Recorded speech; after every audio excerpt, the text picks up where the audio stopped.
Whaamanuina pea oe lo mātua tua, awa ua matautia ma silisili e se lava lo lelei ma lo whamao ni lei aso. Haftai tele i lenei aso matangofia o mātua lia, mātua maua foi lei aso whaapopoina i aso lo mātua ola. Haftai lau tau singa ia i mātua mai lava le tau si o mai lava le nei tūlao le fiafi. Haftai me umana e whaia mo i mātou lau tau singa o lau leo leonga sa e tai ma puipuina i mātou i so se mea sa mātou wheo i ai lunga o le whunga ele ele. Whengai foi matiute mga luenga e mese foi na i mātua sa no foi o mātou ainga. Haftai wo o mai nei taimi whapenao na mātou o mai foi i whatau nuina lau finangalo le fiafi. Ai mātou te pātu i le malam le tua mātou moli mawina lau alofa ma lau whamaoni ia i mātou lene i aso atoa. Vi ia lava lau swafa e whaavavauta mā. Whaaftai ono i Jesu le whaolutanga. I tongi ola na e awina mai ina ia whapena. Ona maua e mātou le whaamangaluina o mātou ngisala i lenga te fwoi leo se whaamoe moe.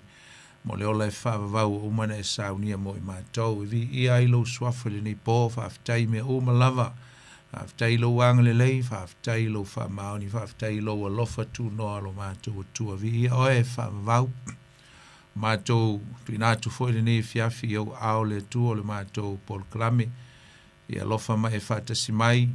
Whaau mai le mana o lo nganga le nei pō. Le a mātou talaina la upo ma mātou hawawina ma whaitawina. Le tua whaau i mea uma le a mātou whaia le nei pō.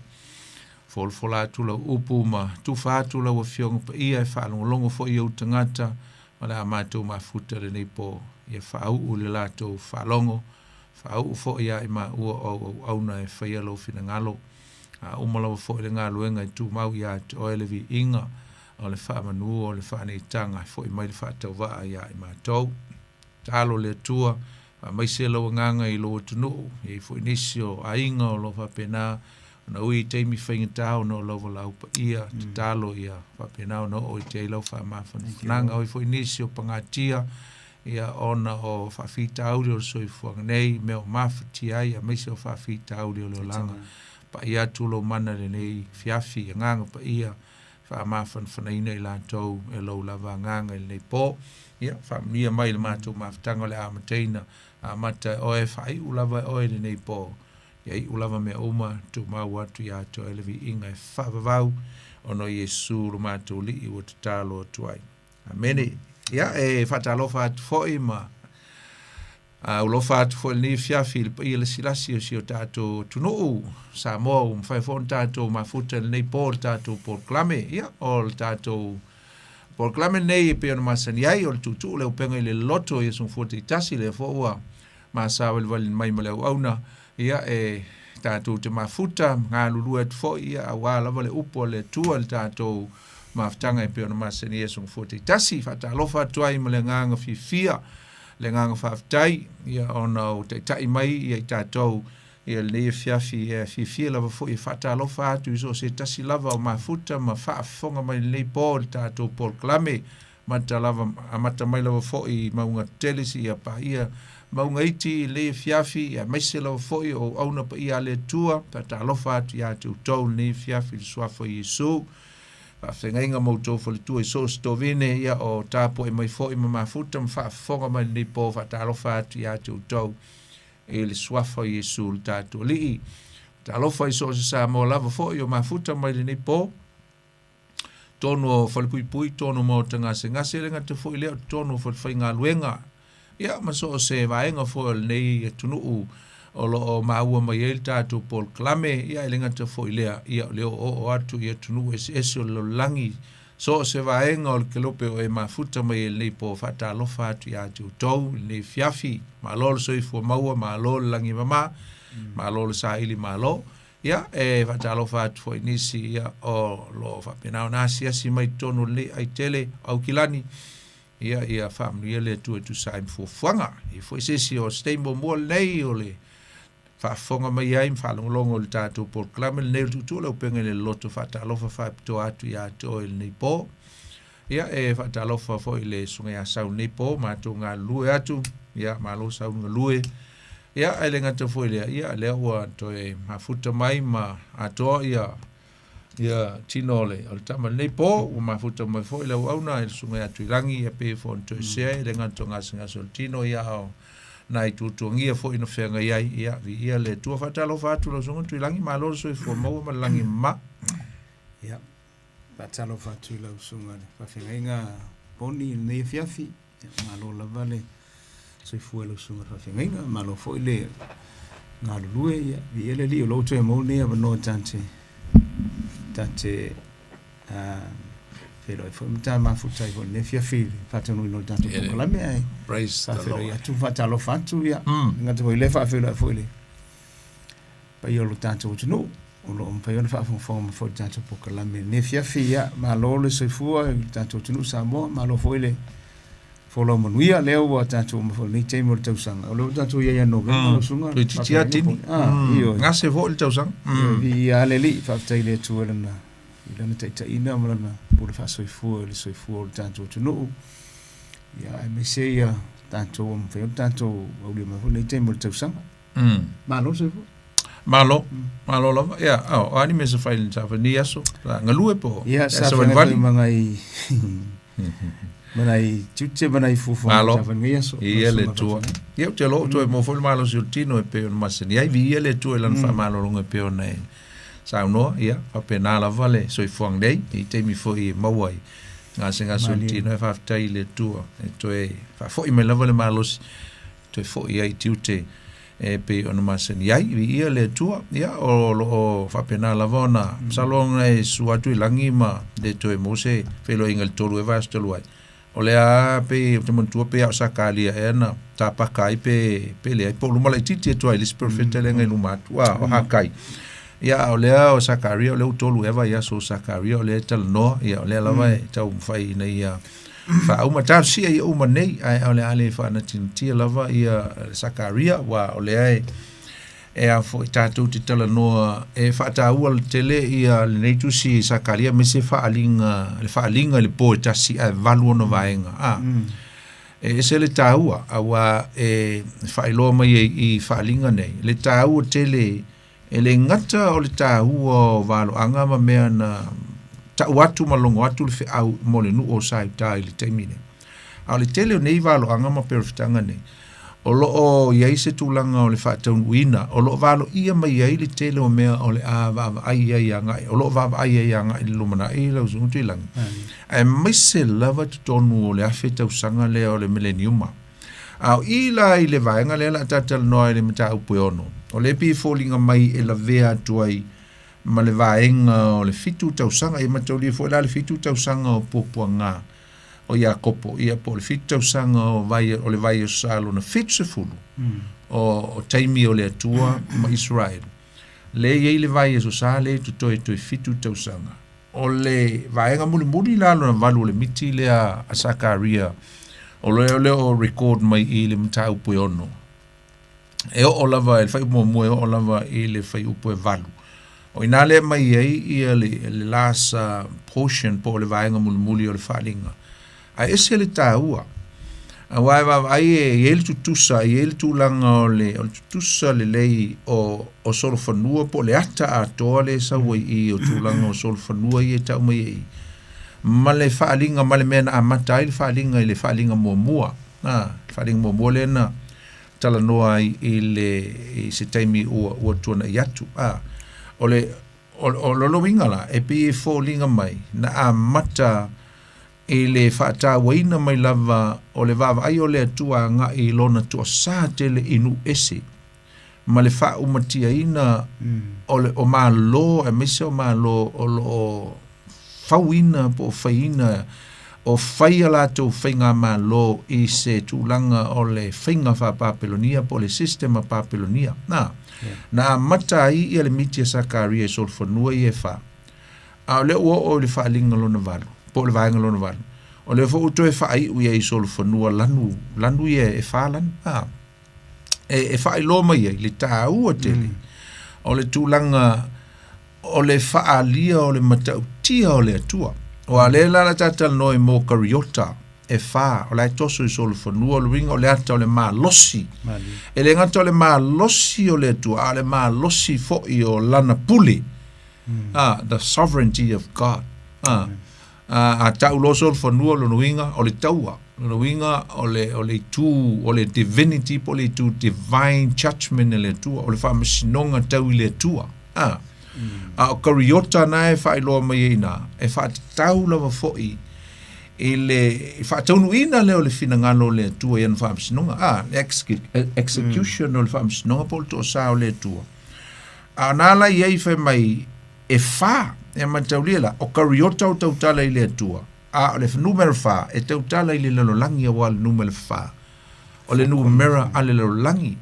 vai le urutala o le mata upu na e ono le tusi Zakaria na fe mai o kariota al tele o tusi pa ia fa Britania o lo ia ile fa utala ina fa pea the four chariots o nuinga e ngata o nai a mai I tonu o le tamai o lutala lena o lo tala noa mai o le atua a waluatu lana fa masinonga I le lalolangi numero fa alo sung telang va ile ile fa tatina mai o le tulanga o le ata ato le la tatal noai o le foi o le atua e faile fa masinonga mo nu o le lalolangi o malo le lalolangi the Gentiles mise lava le malo o Papelonia le la ole ko ise Papelonia la sung telang au te lola o I statal noanga I stemi tulanga o malo ia o fa sangsanga I le tua awa o lea e mai I le ata ato le mta upo ono e lua ni vaenga o lo o vai I le mta upo ato atuilang o le vaenga mombua o le miti lo na valu lea le ntatal noai o lo fa tau lea o kariota e fa tau le fa masinonga the divine judgment of God for the Gentiles for the world mo le lalangi e misale upu lea Papelonia e la lona so ta inga mal tu se falinga is full mal fitu mal falinga is full mal valu e le tulanga o le saule o le tua fai le tau e le ngata a maketo ai fa o mati ai na ye le o upu na ye fa mai o pa u Papelonia mta po vat pa ringa o le saule tu fa to lalo ma lo si taimi o le lumanai le fa tau ye I le falinga le nei po le vaenga le o le falinga na ave ya Zakaria ale tua ai o le sila afa o le tusi o le mta upu le ono tuilang o le fai upo iva e tau I le fai upo se fulu male lima suma lima o le la ufa te tau a ngai I le millenniuma I le whaapaleina po le tūlai mai o Yesu o I o le tupu o na e sau ia ina I lesi afa o le ulutala whaasa mo ngai lunga I le amtanga o le mta upu ono e whapea o kariota lo ringa o le afa mua mua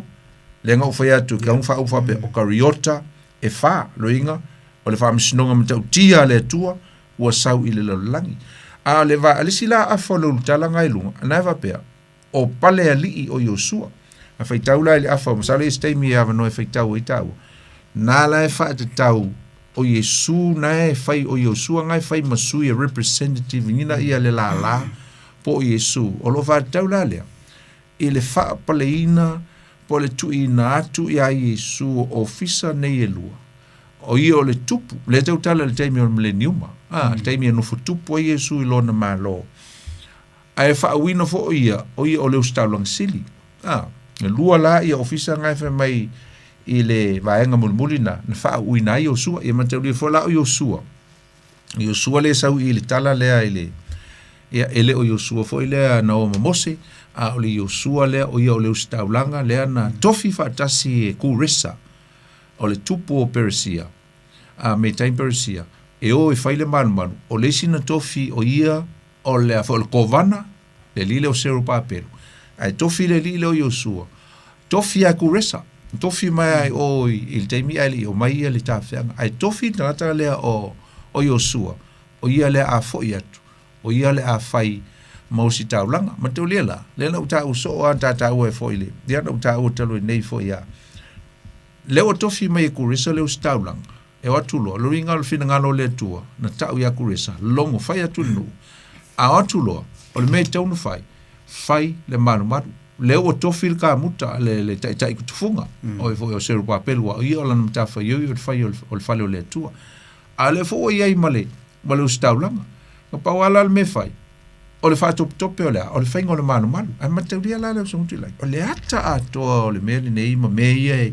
o le a nga ia tu ia ministry po nga luenga la ulia se o ata o mai o ke riso Yesu me o mai fa tau o le manu le sa uni fai o le amai e male valo anga le manu le ala ato fai tonu o Jerusalem mai se papel i taimia o fo i mela tu tafia ala amai le atua ma le faata po valo anga ia Zakaria ma kai ia malaki vole la tatu soi e amai le faata o le malu sili the greatest temple i le lumana o le millennium lea o le tapenakuro o le taimi e mafuta ai ia le atua malona au ainga fai e Yesu matupu mafuta fatasi ai matangata o le a saufanga i tutonu o le malo le atua o le temple fa le nganga o le mafutanga o le winga ngale upu temple o le dwelling le upu o le tabernacle o le dwelling place of God with his people. The ring of the presence of God. Ala yei matangata. The ring of the mafutanga o le aola. Fatasi ai tutonu o le malolea. O le ata atoa lana o le vaenga lona lua. O le ata nae fa au uai o sua. O le tu inatu lea o le pule ia Yesu o ia. O le tupu o le a nofo tupu o ia. E le malo le millennium ai umalan tato pe le faita wala so ntu la o ya pe le lo faita ina mai amata mai fa mo le vang mo ona o te pa ele mo o lo fauta o kariota fa o atu nei le va o maunga lua o maunga foi o maunga apa me meia o ile kariota mo o solfano mo o ile lua o kariota o solfano liuli o ile tolu kariota solfanua sisina o ile fa kariota solfanua pule e malolosi o no fa yatu le o fa pe atu le angelu na mata utala leri o ai e mea o tali mai e leo le angelu o fa mai antau o ile atu io anganga e to fa o le langi o atu sa tu ilumo le li o le lalolangi uma ya mana ia le melanga tau menga so interfere tu nga lo so ntilang mai o ai mea solfonua ia fa o toso kariota ave mai le angelu o anganga ia fa mai le langi o ringa maka ye lengi kariota mongi mang solfon o le ata o le pe fo o le miti pe o se ata fa solo ai le se me moni ai fa mai sau mai le langi ai fa mai o nganga na mai le langi lo winga o le fina ngalo le o le tua na mai le sau mai le langi ai o atu o le numero fa na mo le tua le winga o ile lalo langi lalo langi fa tau fa tu o lalo langi o numero fa o le numero ale lalo langi ama nei ale fa mai le mena mo na fa tauina o le fo o le o ila tui o nganga e to fa o le langi it's from God, the Spirit of God fa mai o atu sa tu i lumo le li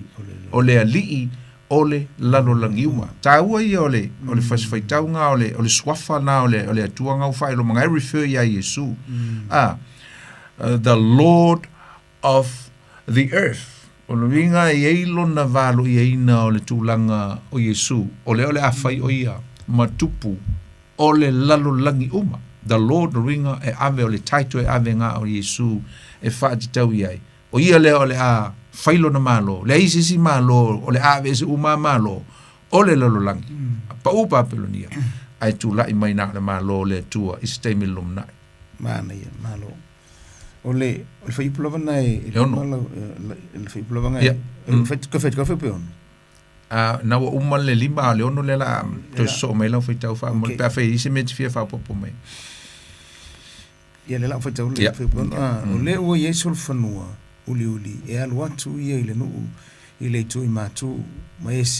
sina e muli atu iai au e pule e atu ia ile no ile tu tonga o atu fo ile malosi o atu fo ia malosi o fia o ina ia fewa i le laulangi o ia fai atu foi o ia ina fewa i le laulangi o na fewa i leo i lantou i le laulangi o na ia wala au mai ai wala au mai lea ia ante au matautala mai ia ante au o lo whapea mai wa ai ia i e ua o atu i le nuu i le itu i mātu ua ma ona ai o loto i le nuu i le itu i mātu. Okay. Ala upunga e maonga i ele o maonga se mea ai o whengo fianga se i le context o le a. Aolo o tau tala ua file mupo ua malo lo le nganga o le tua. Ina ua uma na whaile whaamisnonga o le tu i mātu. Ala zungtu i lang. Awa o le taimi tonu a le na uta wan le la. O le wha, matolo le taimi le tonu o le fitu tau sanga le ngauta ua. A o le whai unga lava. O le whai unga lava o le fitu tau sanga lea. E a fio mai e Yesu i na ia wha umatia ma lo ia. E ele taua e tau o le taua i amaketo. Rā fo ia i tonu o le tuspa ia i le tusi a whalinga. Taua i amaketo. Ma tau leo i le vaenga lea. O i tonu a leo le a wha umatia. Umai a Papelonia. Maana whainga ma lo. Maanga whainga lotu. Palasi Papelonia. Ave ese mai le perfeta pelo i po l'antikeriso fatasi ma le perfeta pelo fatasi ai ma l'antikeriso po le manfi ai matu inatu ile le pafi ai sa uni e lo Yesu e fai whaamisnonga malo whaamisnonga mulmulio malo ia mata pena i lo mo le millennium o le ringala o le fulfillment o le taimi o le timing o le fulfill po le fataunuina o le po klame po le walo angale po le miti le tatal noai o le taimi o le whai unga o le fitu tau sanga le taimi o le wha misnonga taimi e sa wa Yesu wha umatia malo uma wa le tauanga i amaketo that will be the last for le o le tauanga e wha umatia i Papelonia ia e se le taua le whai ul millennium le o le wha umatia ina lana o le tarako po o satani matu ulo i le mele la au e antama mo muelua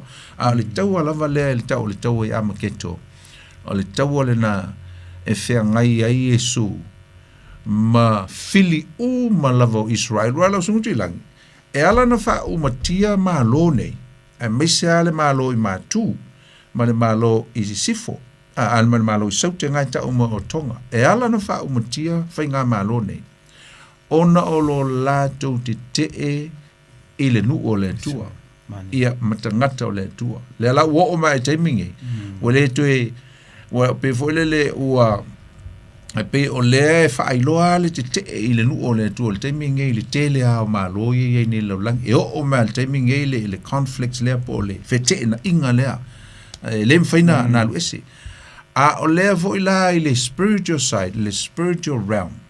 o le o ma le taimingi o le matua i te a le system lea wha Papelonia political side spiritual side le winga lilo politu lilo lea o le matua te lava i mea o le malo le tua i mea wha le nganga o le matua i te lea o te fete na inga lea le wha matala mai e Paulo e te le tino i le nganga la mene te tala i Paulo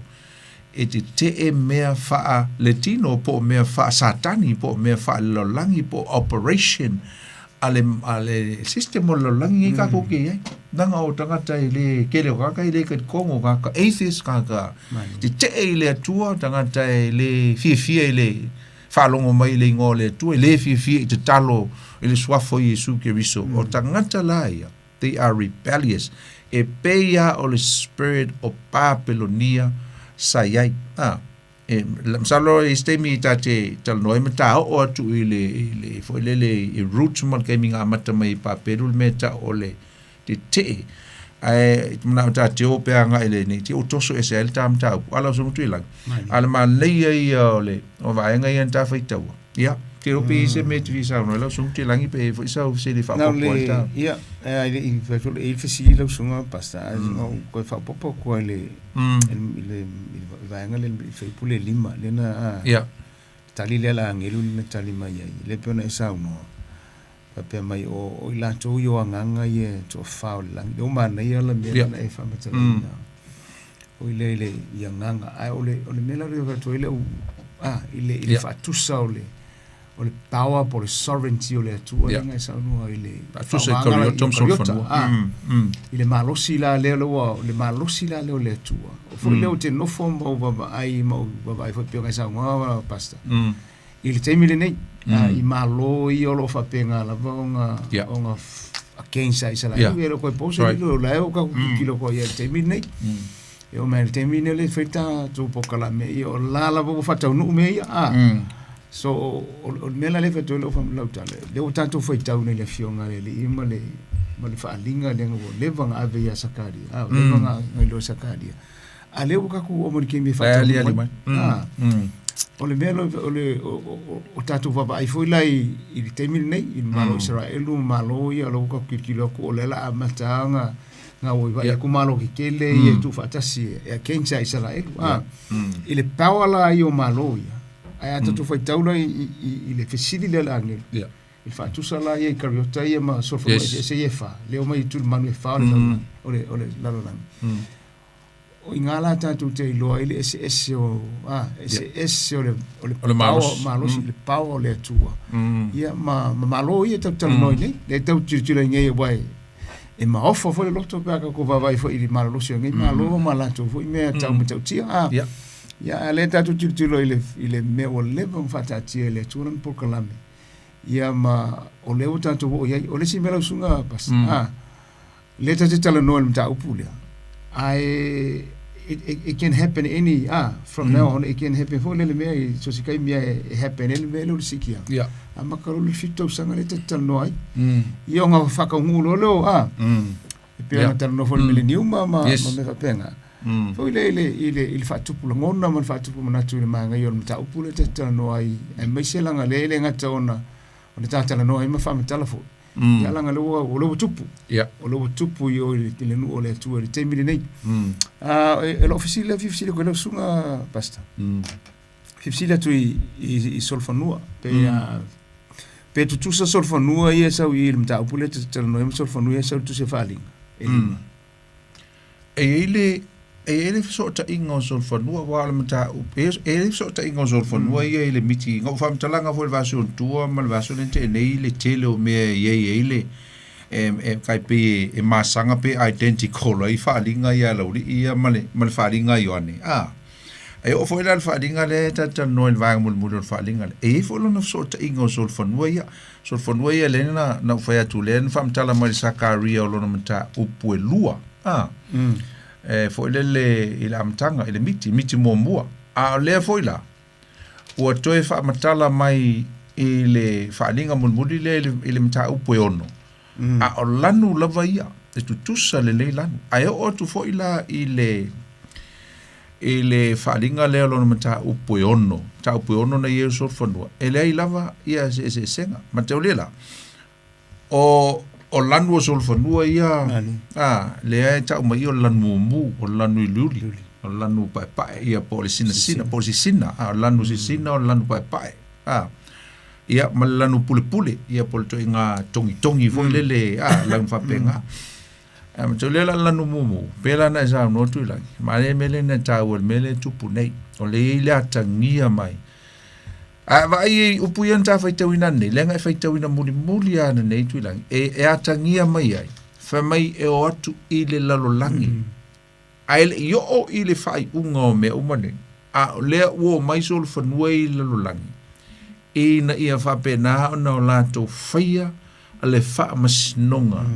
o nu uia te ile tua o le ye la fa ilonga e ye me o lo ali e pe fo tatu lo le temi lei fa fo vai de la to fa tawina fa e manino le va le tu la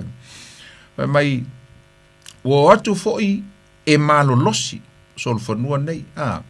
wo fio ina ia feoi ile la lolangi fio atu sol fo no e fa le fa msnonga lo langi esa o la vai fa ali lo la tu te i tanga to le tu fa mai wo e fa tu foi ia ina feoi ile lololangi fa mai ona feoi le o ila to ile lololangi winge le fa penta fiola o feoi o la e fa malu mai ia le fa masnonga le tua e sauni na ia fa to wina ia le tūlanga o whaamashinonga, ma whaasalanga le tua i mālo ia mese le taua na le taimi le. O la mai whaali le te o le laulangi i le atua. E ala fo ila lea i lona nu. Whamaili whai upoe walu. O na ia wala au mai lea i a teau. Ma tau tala mai i a teau. Le angelu lea le atua i a sakalia. Whamai. O lo whapea mai. Va ai ia i e ua i le atu. Va ai ia i e ua o atu i le nuu i le itu i mātu. Ma tau lia la lua sol whanua ia na senti le itu i mātu. Ele ila vea ele sol whanua mumu. A o le solo whanua lanu liuli. Ma le lanu sinsina. Ma tau lia o kamanga. Ia. Tamanga e wha te tau le uliuli i le oti. I wha mai ma leongi. Ona o le taua leo fitoa au matu. O le lanu liuli a, o le mea muli mai le lanu mumu. O le lanu mumu, o le toto o le taua. O le toto masaa o le taua, taimi o le taua. A o le uliuli. Ea o le e muli mai le lanu mumu. A wae always ai ei wha mai ma leongi e muli mai. I le taimi o le taua. E ma vai atu lo le taua, pe o taua lo na lua lo lagi ma le taua muamua. E follow mai a wha mai ma leongi. Saulo lea i le pule, i lan pule. Matauli, o lan pule. E pe e whiwhiloi mai e le tūlanga o le atangia mai e fo le ngata o malaya mai e le atua. A misa me fo i elua. O le wha mai oti. Tai pe o le fo i o le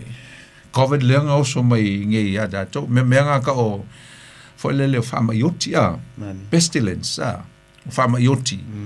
Ia ele ngata foile, o mo meo o blacks, mo meo o mala e mai pe mala hui pe o me ko uru mai le langi e pe o me mkau kia.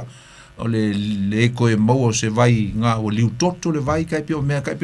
tupu e kupito. Mo mala va pena. Loluinga, e wha ailoa mai le lanu pulpule le, asau le atua, e mai fifiloia na mala.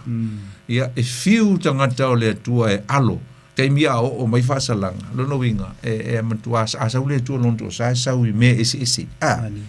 O le lano pae la. Lan sinsina. Sisina. Ma tau lea lan sinsina e tau tala e lua me represente le lano pae. O le me tau o le manu malo, o le victory. Ia ma le me tau o le peace, o le file mu. Panga lea whaise tau. E le lea lo ilunga le sisi le ilunga le fua pae. E lua mei wa malo le spiko a ua give up le spiko manga le spiko file mu o sisi mala to fua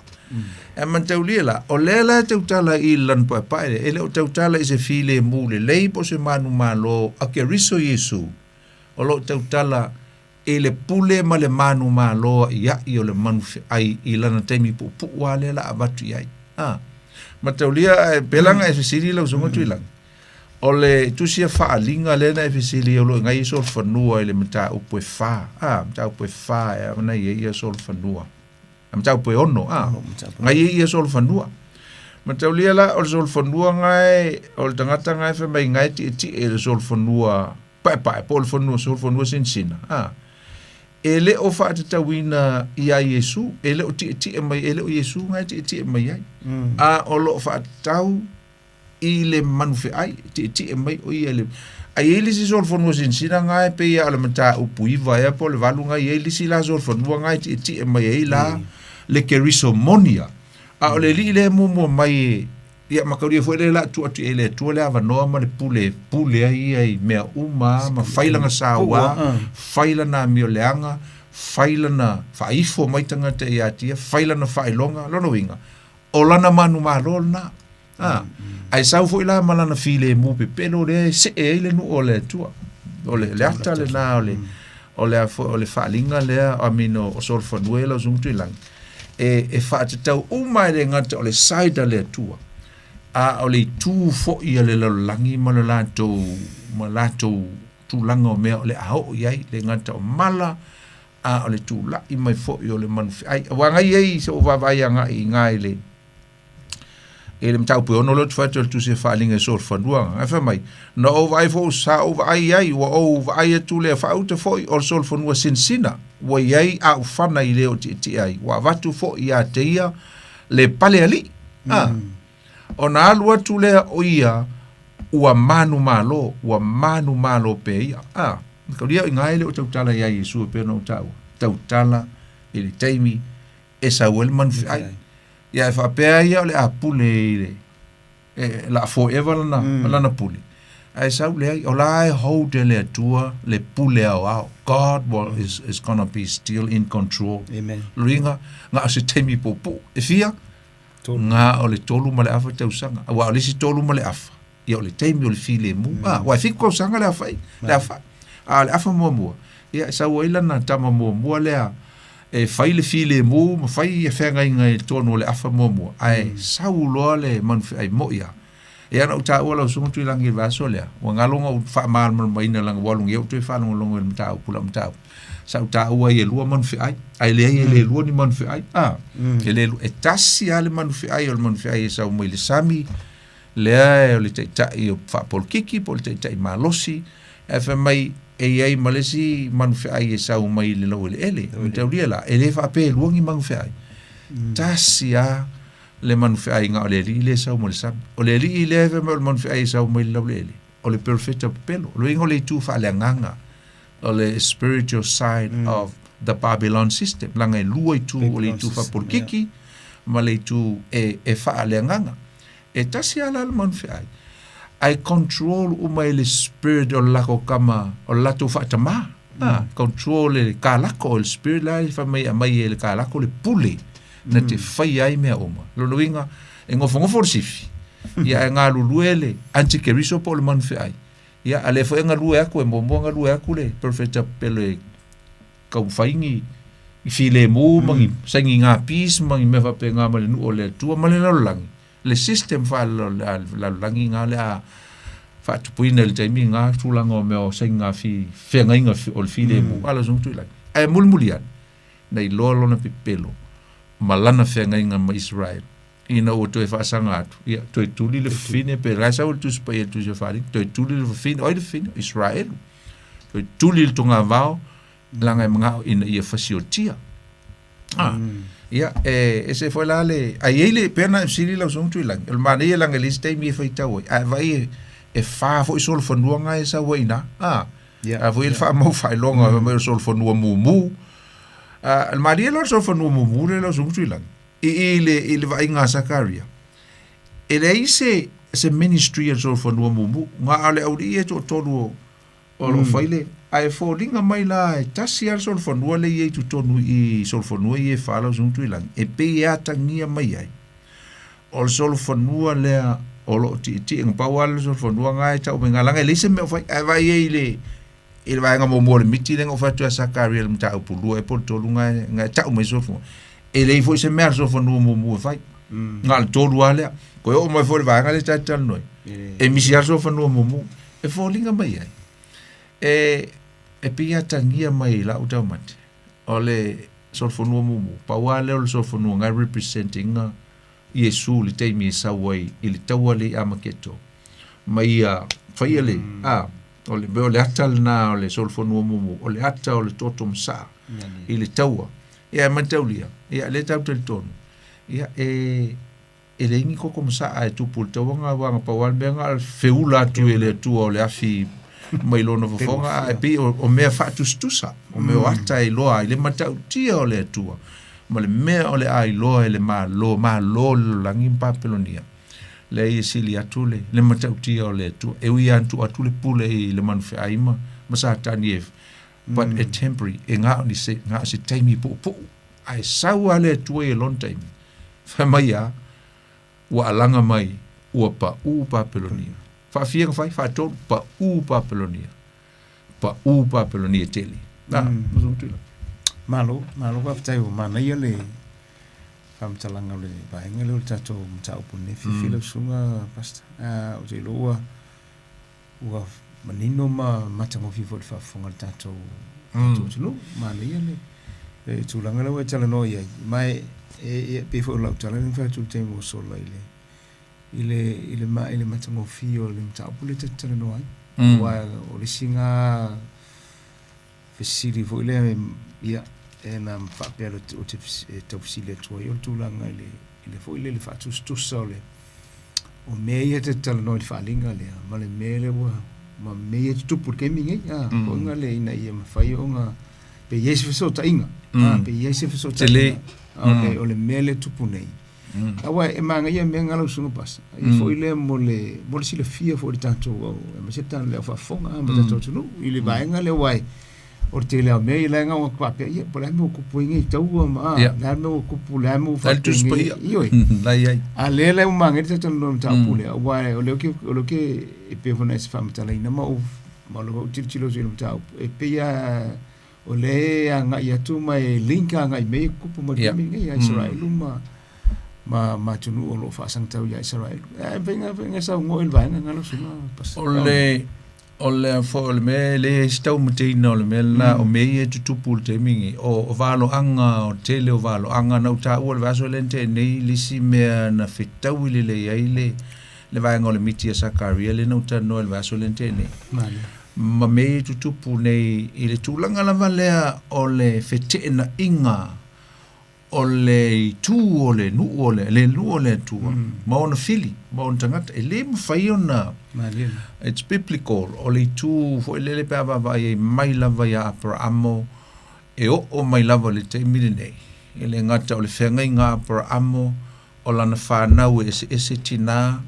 o le tūlanga o le taufauina o le lau ele ele o le tūlanga tū whatasi mea o malau sa mutu ilanga o le tūlanga o le ave ese mai e le atua o le nuu ame whata whea i le ti a whitse folu ai maua le ava noa o isa maeli malana vaenga au alapi e o atua i anga tonu toi fina ngalo le atua a tūla vai sisi tūla o sa mutu ilanga e pei o le pule a wawa le atua o mei o le nfia ngalo le atua tupu o le tupu makauria o le nave le atua lo nanu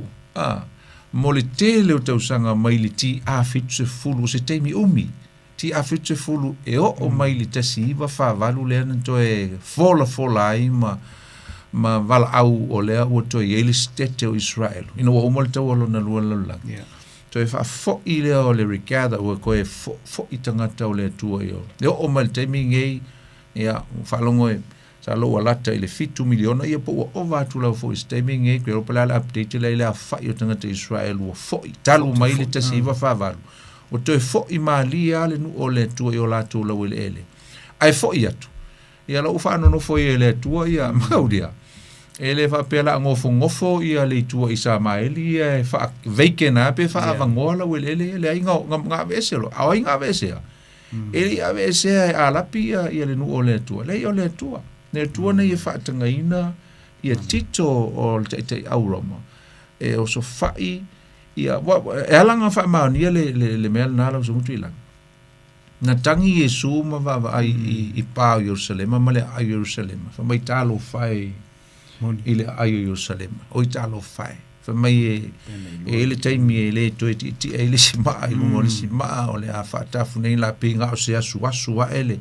ele ngā smoke o le avai atu i a Yerusalema. Lea laman whātau nuina. Ma liu Yesu ti a tolu ai tupu le. Ma vaile si tolu sumar fitau sang. Ai tupu lo le mele na valo i a Yesu. O lea. O mai a Roma. Susunu i Yerusalema. Whātaape i a le nu o le tua. Le taape mai ngā le ngā mangua e whai ngā hiki la.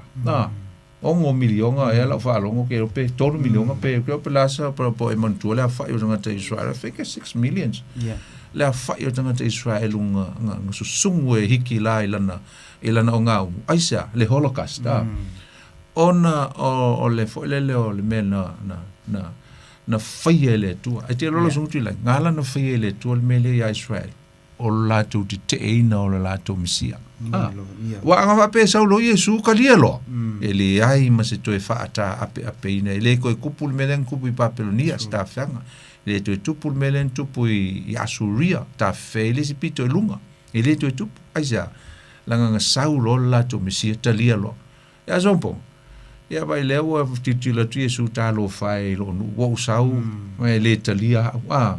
ia le mea la tupu ia auto ia ile asu ngai pinga se umule asu ale aile Lord le Yesu le punishment o la fia le tu untunga lenka ape ava aile le matau tia o le tu ngai le manga ko langi le ko yese ko ele ko yese se state o Israel le ko yese malo ai maka ukia le tua Tau tia ke. ai le la uto fo ia anga paula le mele ua le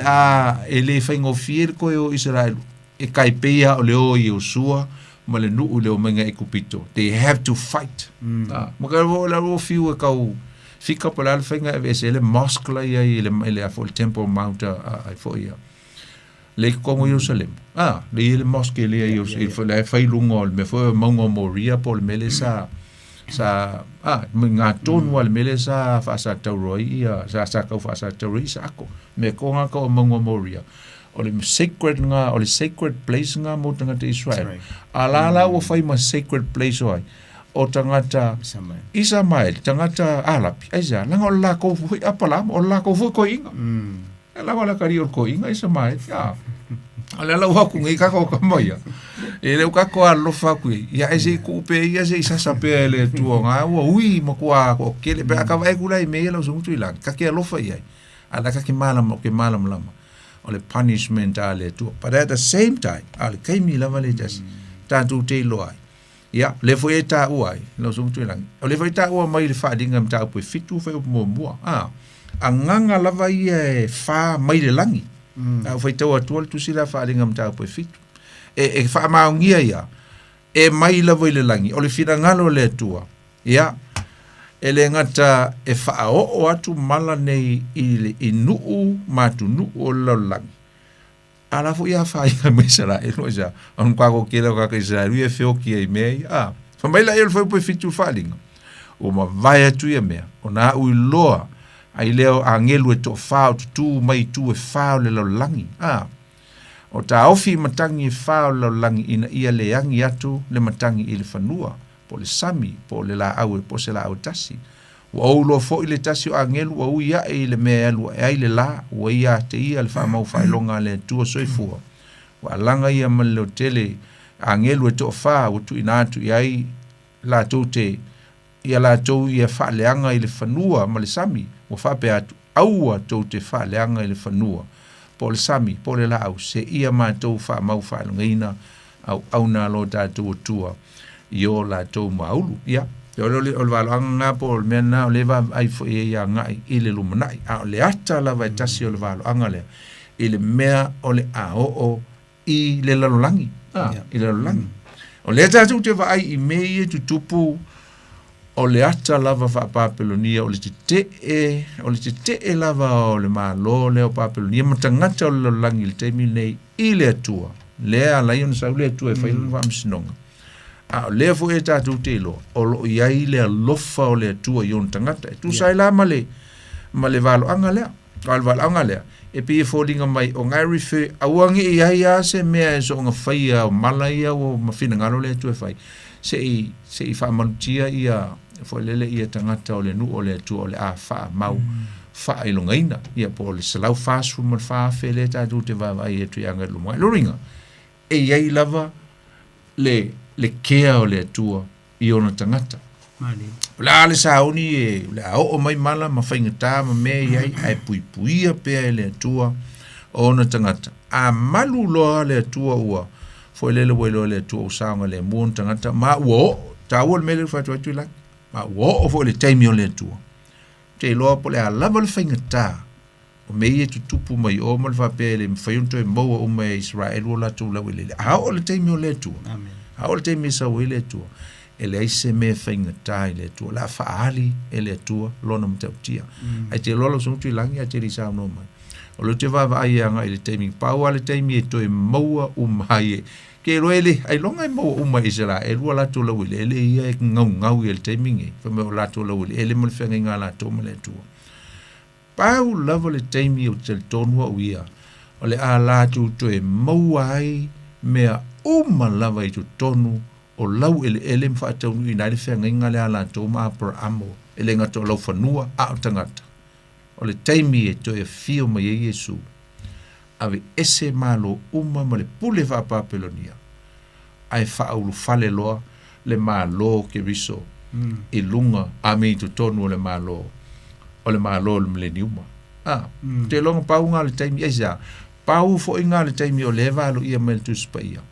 o le ato e tasi ana o le malo o Israel. Wai o mal temingi, kalual ke mi nenga vai e Europe amo ma Europe amo. Ele ito e tasi a. Ele iai ma e o mai lava le temingi, ma ave whaka fea, fui, sasa, o aku ngofo isi vanga ilunga, o vai lua ina. Ai o mai lava le temingi nero sumutu ilang. Ele ko iai aske mi ko e kasi ai. A le tele o valu, anga ie o mai perfecta. O le ato e o mai whaatasi ele nu o le tua. Ele ngata lai o mai whaatasi ele nu o le tua, to e enjoy le lato prosperity, po le lato manuia, ma le lato lawili ele, ma le lato tamau ainga, ma mea uma, le ngata le tu tino. Au le tu whale nganga. Aisa, langa o le, Yesu le la tupu. To e pule ato i la, pawangal kei mi e, Mani. koe, kwa koe mo umai isa, e ngata ilea. Ai laki e koe mkako le o li vifau. O le kako ki au kako pese kongole. O le mahalo ke riso. Aisa, ona ele o sisiamea, ele o peritome, ele o ngaluenga. Ai ona o le faat pauanga le avangoa o le Israel fa le nganga po kako nguisi. O le faat tua ele suafo Yesu ke riso. Ia e paufonga le avangoa Israel u tono le mele. Nga o le liulo ia Yesu le teimi le ale ise me le liu ia il teimi o le taua le amketo. Pauanga la to la veina. Sau Yesu. Faile, faaula tanga tele mo la to la vea i mai lima o Mosalemi ma alapi ma tunu ma lusia ma kungu mai ala lenga mai Eufrate kolosi mai o mai faamutia. Ai saulo Yesu le ilona to e fio mai tu vaile mongo olive. Fio mai tu tonu. Faile taua i amketo faamutia. Langai ei lau sung tui lang. Ia se esa no mai. Ngai maunga e luanga ei apa mea. Ia, ngai te utala le faaula tanga faafosei. Kai pe ia le apa me foi le mose se o mongo fam tala tu le ana te tala ile sudden for le salvation comes from nowhere kai me fio mai su le se me ata le winga nga apa me foi kai sa no mai malo fa ftai mana ia le foi le sa no ngalo sungon ta upu ai le wa ta ua va nga le le buta tu tala noa nei wa be fisiringa le ofisi le tuai pe le ase ile mele tupu nei ia Israelu pe malta upulo tala noa ma ngele ai i wai ilo te po wisi lilo le melo fese se ia Israelu ma malo ye ono ele no ele ai i lo la te tonunga ile sunga poni ile tulanga le ile e toi mo uma Israelu na tolo ele ai o te tonu foi le melenga fa mitalaina e le kaimi ngai fo ngale fengta mai you know o le plan am po kala mele tu e fai ai pela ko ia o fo ia wai o meli on opomonia ia o le tatu te talo mo no le tu ai me se te minai langa e tua te tau mono e te tau ia tatu tangata Cristiano tatu talo mo they are brothers o kakuso Ia male simela ngale fa mertala tu spai. Tatu te murmuri ele. Ona talo tu spai ya Abraham. So o lela tatu te talo mo no ole tu i ele ngata ona o tupu le mere. Ia o le van talo langi mo Israel. Ai o le ba ngale fu le la utilo ile sunga pasta fu ile te mi e to e mau mai Israel la tolo ele. Ia ngole tu e si le longa to mai mo longa mata isaunga lo tatu. Mai ele fai foi le tu se awala funga le fa pe sawa ia se e sau pe tanga ta funga le sau a mai longa pawa e fa pe ngam fa le anga tu no mai se la po mai le ko ko ele no it's not like that ele se ale pelena le tu e se anga me fo ma me ma fa for tanga ta ai o lo te tonunga nga ni kai me se fio mai so no futupu fa ta se o pa io te mina to mo mai Israel la ko la wele ko kasi vol malo ko kasi mo le malo ai o lo tu oi pe ngai kai mi ai me lango o me no ta tu lo o me o mai faile ele tu ia mo le ngalo le antichrist le ngalo le antichrist le wa maka activated kai mi ngai ia ai o me uma io e pionga tala o me uma fai le tua me e fata no o langa plan fata o lon fina ngalo o ai le simiranga sa no ia io le tulanga ho le ia Israel o anga fa peta lia Israel ia i le lato mesia se mangwele yangi me ya o mavolo faftai fo ya wa mavole bango tatu vine ya o olive bao ya o le telia inga Israel o lato mesia faftai le tua o ngole no le o mai mo tanto o tangata nu sem fa pi tanto le vine le ya nga o ia lava me o mo se ka e se volo te itama fo peka ma fo vi le fina ngalo le tu ma inga malanga plan malanga pokala me fa tatia ma o fo tanga te ia na fo fanga mana o le fa tatia mai mane te lola tami me ia tuanga i lisi vaenga ole Paul le maule o te fifa te wine fa mauni ai le mele no tel no nei ona e to evalu ia mai le mta po suman fa upe fa o tu sila va sakaria le fio mo Yesu ma tu vai le mongo olive ma sa fa il fa o tanga mo Israel ngai mta po su fa upe fa mai e tu ona au i le aso i lunga o le mongo olive o lo fe ngai mai Jerusalema inga ngai e mta lia apa o maunga ia e lua o le maunga o live le si maunga le maunga o siona le si maunga ai ei tu tonu o le vā maunga ia le no whanga e tau o le vanu o Iosefatu o le vanu Iosefatu le ingoanga sa wha ingoi ngai old days a le lata mai names alo le o le vai taimi o Yesu sa wha ingoi na i e tangata iutaia ia le vai mea na o le lau le ele a maketo o i tonu ala le e fai e le tau ale le vanu leo Iosefatu po le si ngoal na o amaketo o le tulanga la fo le pe ngo ta o le ta o te le wale o le winga nga le ngoa o Iosefatu o le fa masino ina e le tua the Lord Church o ringa o le fainga o le fa masino nga e le tua o le teimi la le na uta ua e fio me Yesu a ua vanga vangia e nu ese watu malo le afa umtia Israel ai tupo e lo le taua le o i la e taua i tele ia le ata o maunga ia e fo i e taua o le apa o maunga apa me mea ngai tau mai e le tatusi len fai tau o maunga apa me mea e a wina tuai e le tua fo i lea le yo e lua tolu lonu fo i po suma le ono e lave ina e le tua i ona tangata. Mai e whata i ofo i ova mai siona. E tulei folo na si ufafonga i Jerusalema. E lulu ina le langi malo langi. O le tala no i le tau le a o i ova. A o i ova. O le malu o ia o ona lava tangata. O lona nuu. O ia o le olo o le whanaunga Israelu. So, for lele he's a fortress o ye maluinga a o me vesil tawale a o mai si ufonga le tu mission o le aso le mal taimi le tonu si ufonga mai Jerusalem ile mongosion wa lulu ina lalang a o yova o le asau na te lave ina ma malutia ona tangata langa o le fa o tanga le o le fa o tanga o le a faia le tu na foi mo mau Isaia awa le aso yova luinga le aso le fa misnonga e o atu le i fa sia mai fa mo lunga le nganga le fa papelonia a to foi mai fa feteina uma ona fa to i la luina le ma fa mo la luina i la to wal pa unga papelonia tu se fali o pa u papelonia luinga Babylon fall wa fa mo la luina i le ma lo sa fa mo lunga ai fa mai le fa u posuma le fitunga ia i ngal tusil na ai fo i ai sei ai fa mai na u iova lava evi ia i le aso ringa fa u matia le tuol tanga ta miolanga i le aso le li ai nate lave ina ia le nu po ona tangata maliliu o tem tonu ala le ala soto e liu e lo le nu o le tua malato talia lo Yesu o lato Mesia o le lato faola aja o le ya si me to fai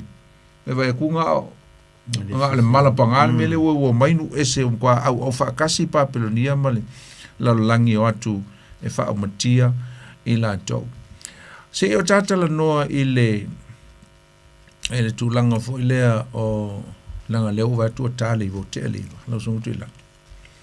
Ale tau o le vaenga lona lua lea ni te o tale o iai. Mau te lofo i paule o le mtau pole la tatal noi sa whape mo sta manoanga ili sim tau mga so tuai.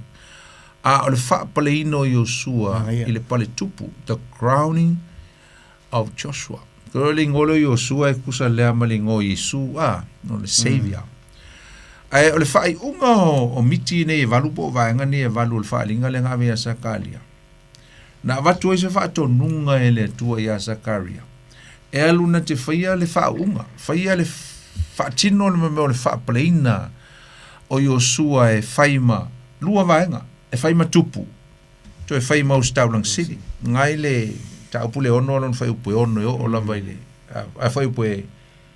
a whai upe sfuma tasi o le sfuma lima. A iwa e o sfuma le lima. O Yosua le ato Yosua i o le ata le o Yesu o i o le la ngai whai ngō mai Yosua i ngā o le la a o Yosua o ngā o se ata e wha ata ai le la mo i a o Yesu o Yesu le o la o le Mesia na te ati na ina whamai na te ati na ina le malu i le lumanai e le whai Yesu se wharsapo se malu foi le penu whai e se rupapelu a o lea o lona ma lo i le mileniuma o le aia whaia le malu o lona o le maftanga lea whatasi ei o ia mauna tangata ma o ia foi o le ai o fisa nei e lua o le tupu to staulanga o se ata o le wha ungo Yosua e whai matupu mo staulanga o se ata wha perfetanga e le o se mea moni ana whai a Yosua e a fo e se si fa o Yosua i le mele ai le o le ata o le miti o le fa tu sei no le me o le a fai Yesu i lumnai o le fisiri asia a wa fo i le o fa ta wina e tonu ya Yosua i le ata a tole na mo le miti ia e ala na fa maunia ona o le fenginga tuai e le mafai ona avea se o staulanga e fai matupu o le tula fono i le taimi tasi you can't be a high priest and a king at the same time. Or kula fongo, ele mfai. Esa, lango le tupu, e te tau ona sau mai le tu aingo Utah. O le tu aingo Tavita. O le fai tau langa sili, po o le fai tau langa foi. E te tau ona sau mai le tu aingo Salevi. Ese la, o le tula fono kua le mfai e le history Israelu nga yeise meka o stangata e tupu, ai tu e tau langa. Loro inga, e le o Yosua le fai tau i ele mele. O le fai tau i le la lea na o tau le vaso le tene o le tupu o ia o le Mesia i le lumanai e yeilo na i tu wha o staulanga ona o ia e sau mai le tu aingo mixa teko o ia o le tupu o ia fo o le staulanga wa mixa teko i Salema o le tupu o Salema o ia fo o le staulanga le ave i Abraham o ia sulai aiza o le staulanga a le fa mai ia le tusia e Peru, I think on e Peru fitu fitu, plamtanga tusia e Peru ngai ngai famtala mai o Yesu e sau mai le tu ainga mixa te ko lo ngai ngata e tupu ai to yo sta langa fo o ia e sau mai le la o le laina e chota Victor o le afai o ia matupu ma o le a manuia la no fo inga pe o nei le remia lusu matol ma o le aia whaia fo i le malu o le li i le lumana i nail Sakaria ono le ntātou whaitau i nāne nei ia a lona whai upu e valu okay ai e le ngata lea o ia fo i o se tasi e tupunga mai lea au tā vita o se tu ainga tau tupu o le royal fo le family lineage ma ole a vea foi o ia mausta ulanga e whaavau i le tu ainga o mixa. Te koloinga la, e ngata o ia o le tupu. Atu ilang, a o ia foi o le usta ulanga sili. A o ia foi o le tua tangata. Full God and full man. O le tua, a e toe o ia o le tangata. O lona i tu tangata wa na whanau mai o ia le ainga, le au ainga, le ainga iutaia. Ai ua fai o ia matua ona na whanau mai a Maria alanga o le toa le nganga pa ia so he's a God man na ile luka mtau mo fai o pe to suma lima e to ia fio fa lua mai Yesu o som to fa fine na te fai le fa masnonga enemies po filio le tua umalea ona no fotupu ai le o ia no fo ali i lonta mau ta vita e whaavavau la. Whai tau le isai e iwa lona whai upu ono ma le fitu ngai upu masani, a wā e whanau mai mo i tātou le tama, ua fōina mai mo i tātou le atali, e lona ua le malo, e ngō fōi o ia o le CCS o le whai pule, te leo taitolo o Yesu ngai ngai whatatau ia te ia, o ia o le a vea o ia matupu i le lumanai, i le taimi leo le millennium. Alui ngana o se mea o tātou ilo ina, so tuilangi perfitanga a Sakario. E winga ia i o sua. Sa whaawina i o whaau i o sua i o le tupu. Ai ua uma o na whaawina, o whaawina e whai mau staulang siri, pe a whai e, sa i se tūlanga na whaau i o sua. Na o se ata wā pe o whaku just a vision. A o le mea moni a o le atupu whaatino ia Yesu. Sa whaawina o ia o le o staulanga siri, lea sa whai aila na ngā ruenga i lona lofa, maoni le tangata na ia wha maanga ruina a ngā sala. Ai ona lumanai, o le awhio mai o ia o le tupu, ina ua uma o na wha paleina o ia e lonta mā i le pale o le tupu sili. E ho e tolu vaenga o le soifuanga o Yesu lau sungutuila. Sa fio mai o ia o se perfecta. Ai na maliu o ia o se o staulanga. Ai o le atoe fio mai o ia o le tupu. Ya, mai ese le tau tele o mele tata no elo sum tuilang. O le ata o le mavai atu o le ngasu lea o le mea o le atupu i lo langi ma le tūlanga o whaamsinonga lo langi. A oli le aupa ia ma tangata ke rishano uma o le asauni a misi tangata ngoti tianga. E ulu fale atu i tutonu o le maa lo leo le atua. E avea ai Yesu e le o Yosua. A o Yesu o ia o leo staulanga sili, o ia foi o le tupu, e whaapaleina, pau lea o le tangata, e mawhai ai, o nei e tau aveina, i ofisa i e lua ta ua mai i tusilena whaitawina. O le tupu, e o whaitawina la sumtu i langi, whamai o tulei mai fo i le fionga i ova i a teau. Alo whape mai, ave ia nisi o i la tau na i le ta whianga o sa ele tai o tō via a toa ma ia la ele lalo le whai upu e whamai e te alu atu oe i se aso i le aso e te ulu atu i le whale o i o si e la tali o se whanaia e te avatu foi a rio ma auro ma ia e whai e le pale ma whae e i le ulu i o sua le atali o i o sa taka le whai taulanga sili e te whai e tu foi a te ia whapea ua whapea o na whete lai mai o i ova au o lo whapea mai whauta o le tangata o le la au, the crunch, lona ingoa, a le whatau ia Yosua, a makaria ele o Yosua, atu lang, e il tangata ngai whatau i lumna, whamai, e tupua e o ia, ai le mea e pongai mai ai, whatau mai le, au a ingo sa uta, ma le au ta vita, e whaifo e ia le malu o Yova, he's gonna build a temple of God. Ta ua whawhia, e leo se tempo e whaingi piliki ma le ai o tangata e build e ia. Leo o mali teimingi o lo nanganga pa ia, o le build le kingdom o le atua i tangata wha tua ia te aisia. Tangata uma ia e wha tua ia Yesu ma tūma wai. O le tempo le le romanai. O le ama futa Yesu ma tangata pa ia, po le au pa ia, i lona malo. That's a tabernacle le ma seniona tātou tā ua. Whamaila ia leo sumal tonu. O ia lava na te whaia le malu o Iova. Oi, o Yesu. E ia te e foi le mamalu. E ti e foi o ia ma pule lunga o lona nofo ali. E fai foi o ia ma fai taulanga i lunga o lona nofo ali. Ia whewe i se mea e kupu e koe fai kaulanga. Tu la fono Israel tu a sa lava na fai se me va pena. E iei foi le pule o le manuia ia te ila ua. E iei foi ia pale mo e leni ia sawa ale o lisi wha upunga na sawa el whamai o e mamau foi la tau te o mai e fai le malu Iova. O na iloa i le o tau wa awina mai ai ia te o tau e Iova o au. E o foi le nei pe a fai tau te matua wha longo i le si ufufongo Iova lo o tau atua. Kai pifo liga me e fai kai mi ngā o sa uta. Ia, e te tau ngā wha atau nui ngā te do nisi mea. Ai wha longo le iei, le wha longo wha le ngangam whai tau wha le ngang. E te iloa ai. se ele ai le mea o lo va ai nga e lumana ya pa mata oi baenga nga mai mamao o mai fai le maru oi le fakau le baenga ya mata ulia em fainga to so e lu pole fa tu no ese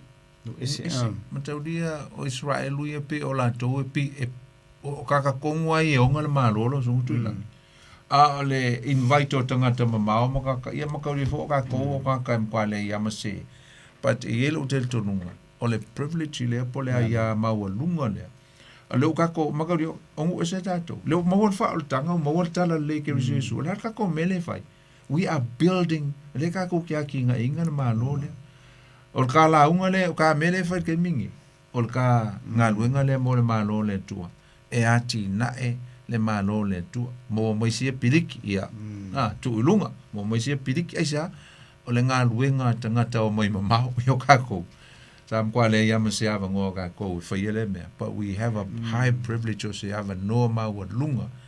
wa ta uaita to o tangata fa tu fa na wole tu ye le fo kako fai maru ko fo kako pe le si fa ma nginga lo so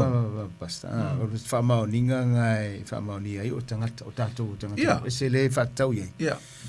ia le mele wai ele me finka ko mama wa ngi ko ke fa le maru fo le physical building physical temple le no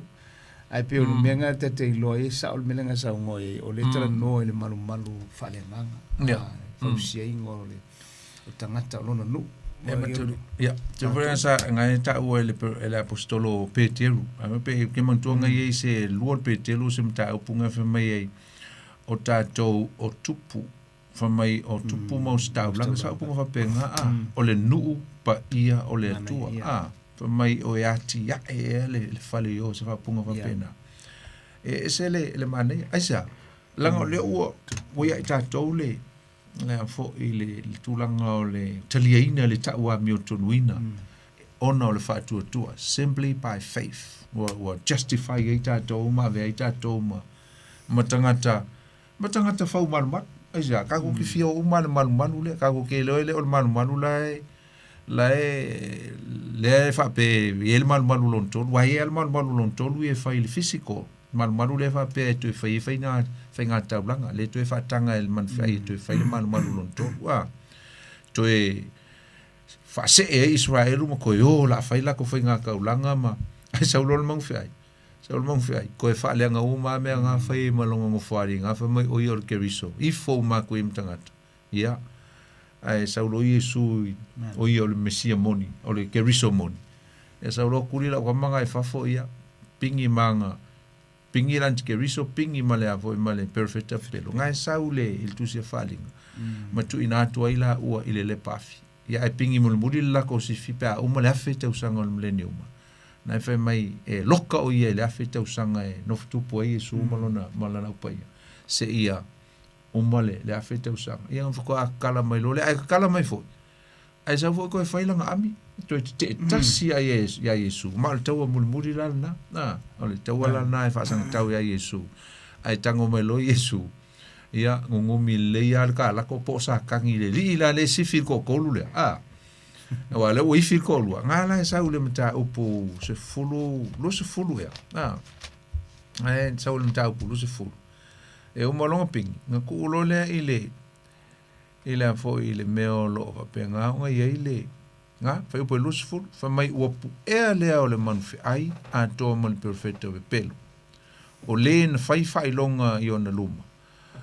I mea na ia fa se ai a te ia o ia le fai longa o le manfi ai mai o I fo I lona fa tangata le wa pue fa mai le wa la fola ina ila o ile le pafi wa mua ile te yo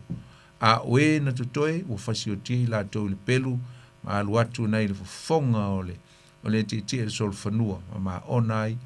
le o manufile le malama ai o mai lola I le avo ile mta upo lu se furula na fa mai lo ia o wel mena ya foi po sfuru ta bolusu fa mai o le ti apol foi o le na fa se de kamalon ko rura le por la cosifi mo ko le ta sulu iva fai polus fulu nga wa la fol perfect pelo male man fe ai ile le pafi ai o mai le mta polus fulu fa man fai polus fulu o le ti a polo foi oi o la ko master le o la fa kamale o le na fase se ya te lanto wa la foina o ia ile le pafi male te yo o inga fase se le lia o tangata ia nga mawhaionga whao so ina i tangata nga ia ile millennium tangata sa mawhaionga nga ele inga lanto tino whalai whamai wa lafo whamai te apolo foi whaase ne lanto wa lafo ina o ia ile le pafi male te yo o loo ia ile manu ai male perfecta pepelo e pua ngā ina i lanto ile ao male po e whaavavau lau se tala ngā tonu a ese se o fia walau mai ai la matel tal no atu pea ai fai ese se fia walau mai tato numero tolu fitu tasi lima iwa tolu fitu tasi lima iwa tolu ia walau mai ei pea fai ese me te fia sa no mai ei ia be fa popo mai el tato mtau kulo so mtila mana ia mana ia tato na no fotusia i tusi falinga winga fo lau banga ia lau perfecta ole ile falinga mo tau suru mo le fitu lo tana no il fafinge ho ile le o faingo le wale tata no le religious system le ile pa le system fa papronia le kalango il fafinge le papronia le aitele o tina o le fafinge talitane so le fatusanga ole o a foi le religious system ma le o e pe o le vanga le o le religious system pe ora ko ngai fa nga ko le le political side ma le ia le o silzula o le vaso ntene te lo pena e va fonga mai il tam ta pu vaso ntene a o fara nga o fa mtala ina ile ta o tele o le falinga le na o matua nei lo na fitu o le fa fine sai tu tono le efa po le ato ia le o sautava la au alofa atalo fa tu tatu valau o ile sa no fa moli mara se fu la sunga ya o ile sa no le ro ya alo fa le urai alo se fu ma lo la afkaya mon ka le inga le pawa le mele pe ya o mele ka o le e va pe o le o fai ka langa ko e kupu ya e pe ya nga ka fa ka mai fu ile i me alo fanga la ma koi ya mana le aulo ma le puli pango ma le o fai lo ngor kupu ma le o skaulanga ia ma le nga ma perfect ma ia a ela le e sia o fesili fama le mole o ka ka fele ki so fongo fele fa dinga ya o le me ko for ka malanga so fongo ki tor ka ka singa sa samba so fongo pa e se yori so fongo amud sama o le me ka tia ka pe wa ka fa lo ngai si me ka si ka a fe me e ko fa ka ma so fongo ki mai nga ole ia matoli fo o mengi o me fa tu pela ole o vaenga nga mo me vaenga o mala nga pawale le fo i le tangata nga e mautino nga e ke lo ia nga ti e mai le solo fonua sina ia ole man fe ai fo le o le ata ato lava la man fe ai o ia lava le ke lo le ata lava le o ia o lo ti e mai si sol fonua ai pe o sol fonua sina o nai manino mai ai la nai mo mai sol fonua sina mta punga yo o ia le o le man fe ai wa o se fa te ai vai foi la sol fonua ngai lo na lua sol fonua mo fa mai o lo ti e mai ai le na ti ave ese ave se ina le file mu ile lo la ke o sil o ia ave se ina le file mu o le system lava le po le tulanga ole al malo al man ai le asa o fa le anga no la lo inga pi folinga mai o le uli umanga ti mai sul fonua o le ata lava tasi o le fainga malo ia po tangata le ala te ia o le pule o le ia ruling me umal na vai taimi o le man ai ia po anti ke riso fo ia kai ke de ai lu sunga fa kai le vanga ka fia vidia ko mangai at pokal milak fan ngolong ia aftai lava ia tu lo so lu ai long mai ya lo fa ia Ia, lo fa ia, fo fa- se fo fa- se fo mai me lang sa ngoma mo sunga lo ai le mele le te mo le lo ko ma ko ya ani ma ko le bola ngai e ka ko kama ho le nga fia fio skaulanga o yo ko pulenga e ka mo sia o taru tama o saulo ya ma yo sia le nga la Oh, ia. la ko faole nga wenga la fa kaulanga o yo tu e o ngala fa mo ngi el mele nga tala no ai e kula fo sa ese nga le nga mo ko le pela i na ole uto 5 minuti le tol tatu por clame ya fai le vasi si foi e fie vala mai ya vala mai esele mane foi finalo o le luai piona fa popo me foi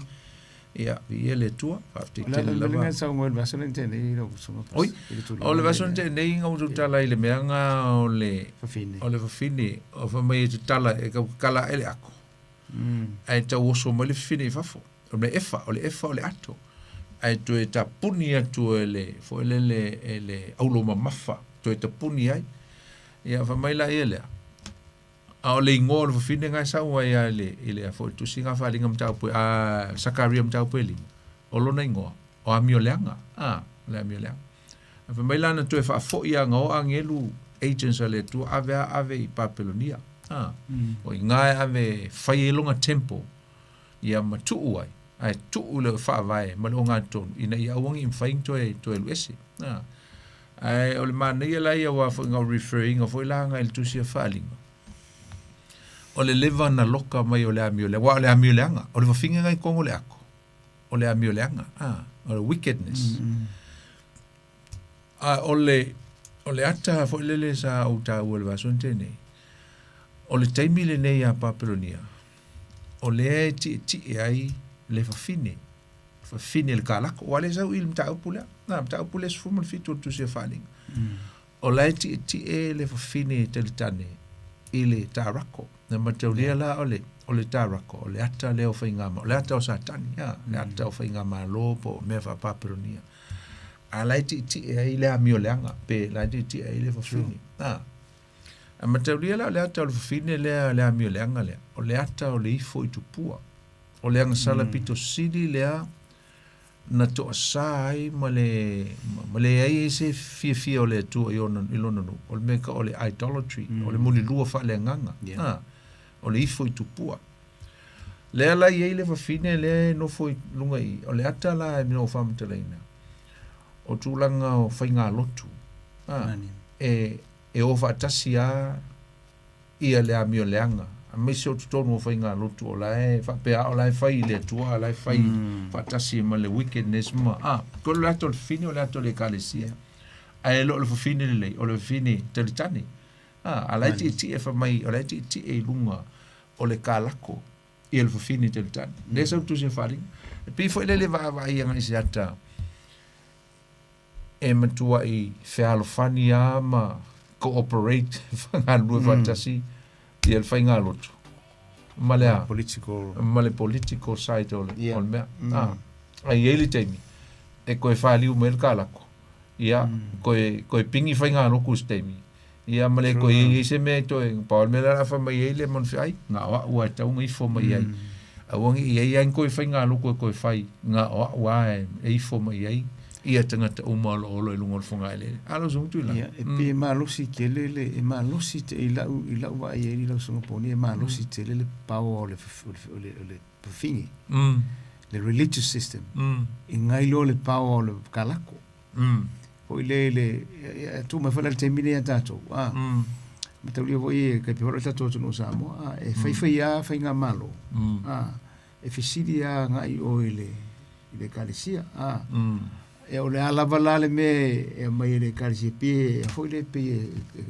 foi le e ngai ave tu rolo anga ile lo vinga la uta pe sili ya kule malo si o lo ke va o lo ke tirtilo tu a uia mano masio kama imana male ye e pe o ile religious system lenga controlling a kunga lenga ke fanga kunga le banga la yo O lotu lava e fo i whaavai mai le mengi o le idolatry, o le ifu tupua. O lotu fo i e le o te tonu i le atua o le eise atua soifua. O lotu e whaata ua i a system mo meo kolotia po cult e whaavai mo meo mea whaale lalorangi mo me whaatino. O lotu ia e mawhai ono dato vavai o lai control fo i ele system whaapaperonia, ele mea leo le rebellious. O le rebellious o luinga e te ia o onga al tuspa ia. Pe whaasanga tau i le tala le lei a keriso Yesu. E mawhai ala na whai ngā lotu. Te leo tala no atu o tustusi lima i whai ngā loku pe point atu ngi lotu. O lotu umalama. E le tali tonu i le atua. E le tali tonu i le tua o keriso Yesu. E whaavae mea oma i le ifo i tupua. Ma le tūlanga o le whaatau. Makauri o laulang. Ia. Masalo ova malefia milionga atua o mo meo whai ngā lotu. Pakai kainga, o le povi, o le isumu, o le la, oka. Hindu se o malefia, fies full milionga la koko.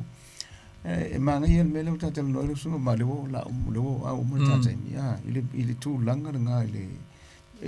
ile langa sala le esere le fifio le tu. O le foi tu o le moli lua la vale la ma penga. No ia pa ala e tia ia. Mo lua fa le langa. Se kama i anga sala ho ile e mana tu mala i to telo tato. Ya ai o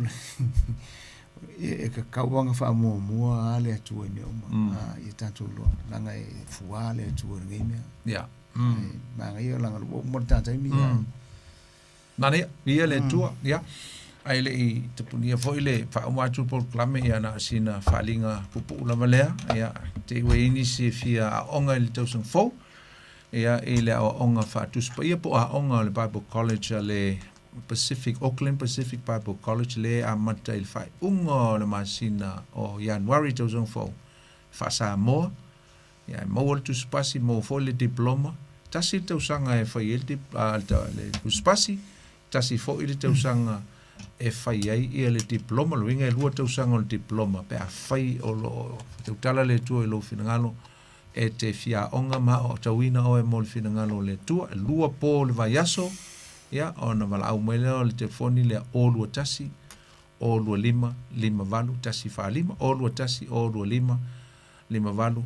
ia tasi fa lima ta inisi to lua nisi wala au mai e FFC di mai information o le aonga mantulanga ia ele vasonte nei faftik tele lava ai fam ia le tua ia tu tau ia ni fiafi ia so tu la ia la fa umanta o se tala faftik tele le tua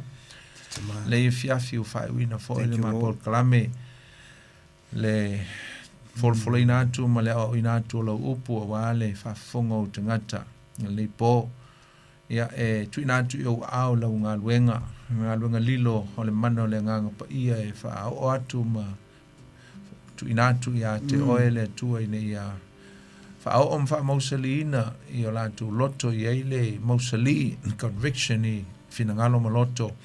o lau whanau mai mato uman whalongolongo lau upu ia e whaingtae ma te tia nei tusi ma whaamtatalaina o walo anga ma mea uma lava na oiolo e silifia le ato to nei mea uma lo mato tua talo fai loa mai pelo finangalo ia matou ia matou loa ia me uma e tau i lau fia maise o le vava ai le lumana ia au fufuanga le au por kalame le lumana ia maise o le toe fia mai Yesu e fai lona maloa matou te tonu ma matou te fatu tua ia e moni ma faa maoni e o mai lo malo se aso i lungo le fungai le nei famnia iau tangata sa mo o malava le nei po famnia e fai ngā malo longo le nei po ia me se foi mo se aso mnuia le aso tai au tu mau atu ia to ele vi inga fa manu ma le fa ne tanga nei o so malava o le fa vau ono Yesu amen ia o le tatu por clamena usum tu va fine sa mo le fiafi tatu fa se usanga il fa mo ia le mo fo tatu so te inga e so to le tatu mta upul vas fo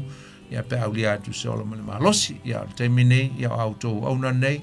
so ngai atu langi ia ma poni fonti fa soi fuia mo nei taimi God bless.